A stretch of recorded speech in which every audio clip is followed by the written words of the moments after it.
तो इन 7 दिनों में 7 दिन की भागवत है। हम लोगों को प्रेम पूर्वक रहना है, चिल्ला चोट नहीं करनी।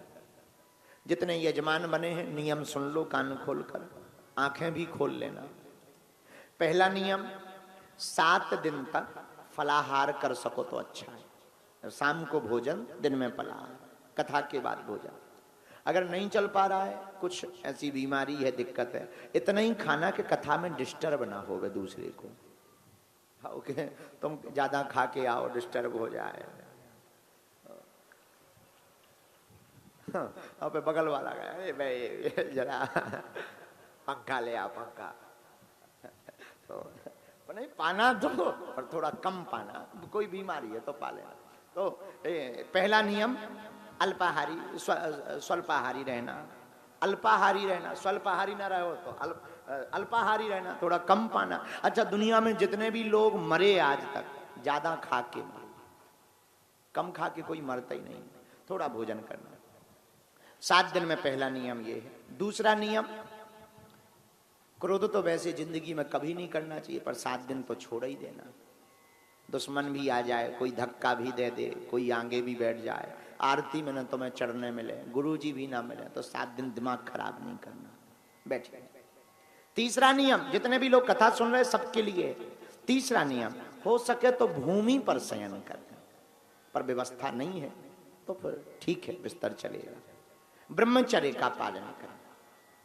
चौथा नियम, प्रतिदिन प्रातः काल तिलक लगा करके बालाजी को भी प्रणाम करें, भागवत भगवान को। इसको केवल कोई पुस्तक ना समझें, केवल ग्रंथ नहीं, ये सदग्रंथ है।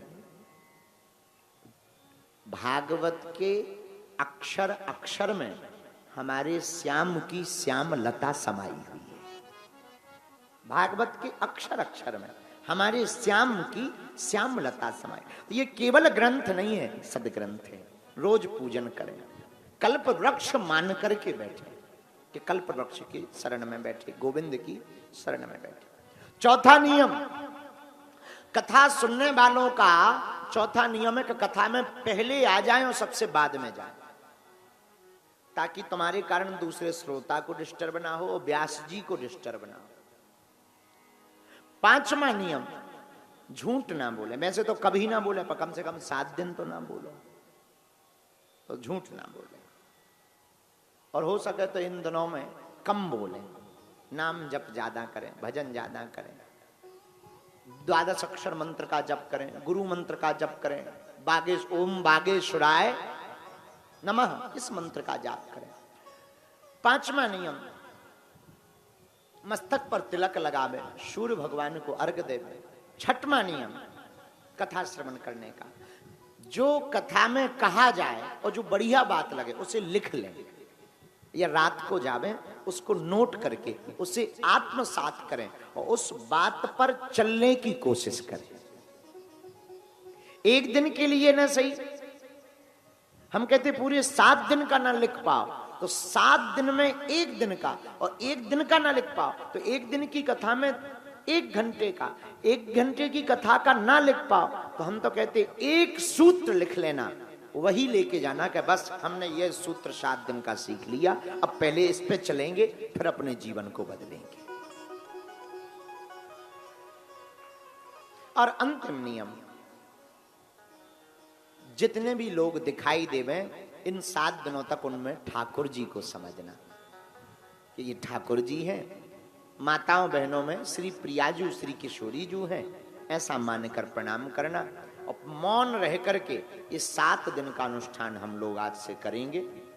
थोड़ा कम बोलेंगे, मौन होने का मतलब है थोड़ा कम बोलेंगे, चिल्लाएंगे कम, भजन ज्यादा करेंगे, कथा में शांति के साथ बैठेंगे।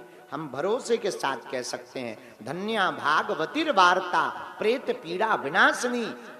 धुंधकारी ने हाथ जोड़कर वंदना की है भागवत की। धन्य है भागवत की कथा जो मुझ जैसे प्रेत आत्मा को तरन तारण कर दिया। और सबको एक एक प्रेत लगा हुआ है, किसी को वास्तविक भूत लगा, किसी को भय का भूत लगा हुआ है, किसी को पाप का भूत लगा, किसी को वासना का भूत लगा, किसी को रोगों का भूत लगा, किसी को प्रेत आत्मा का भूत लगा। सबको एक एक भूत लगा हुआ है। उन भूतों की निवृत्ति का उपाय भागवत की कथा ही है। इन 7 नियमों का पालन हमें 7 दिन में। नियम समझ आ गए?